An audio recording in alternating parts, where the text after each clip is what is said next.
While there is still then some wariness about taking over the Kansas City, Missouri school district, the state showed no such reluctance this week to shut down a Kansas City charter school. The parents of more than 200 children who attend Gordon Parks Elementary School are now forced to find a new place to educate their kids as the Missouri Department of Education forces the school to close after 13 years as a charter school. Why? Mary? Test scores. I mean, that was the bottom line. It's been there for 13 years. They lost a lot. To their credit, one of their arguments is that they lost a lot of staff when another charter school opened. I think it was a year and a half, 2 years ago, 2010. That will disrupt a school, but the scores aren't there.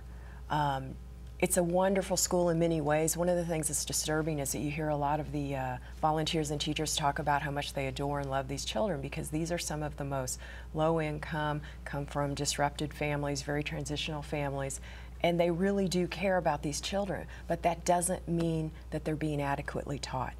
And you wrote about this school when you were a school education correspondent at the start, 13 years ago. And it did have unique challenges when it opened. It did, and there were such high hopes, and they really had a commitment to educating the most deprived children.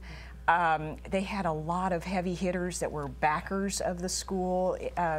And Mary's right, in many ways it was a wonderful school. I also wrote a story about this new downtown charter school that took away the principal, the executive director. The Crossroads Academy. Which is also a wonderful charter school, took some of their best performing students. So admittedly, that affected the test scores of Gordon Parks. You know, this whole episode really illustrates how difficult it is to teach children that are horribly deprived.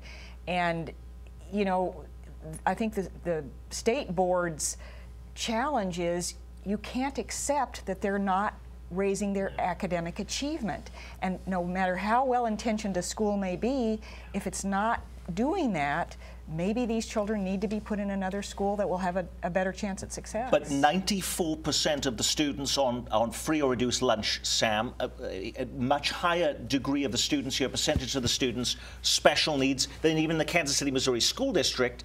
This had unique challenges, and why isn't the state recognizing that before considering closing that school? Yeah, it sure did have unique challenges, but I'll tell you, Nick, 13 years I think is enough time to let the experiment play out and then deem it either a success or a failure. And as you talk to people who are trying to figure out how to improve schools, what the school in the future is going to look like, innovation is important. And part of innovation is that some things are going to fail, and I think what we really need to think about now is how do you go back, look at the lab notes, if you will, for this school, take away what was good, take away what didn't work, and then roll that into future charter schools or public education. I think we can use this as a learning opportunity to make everything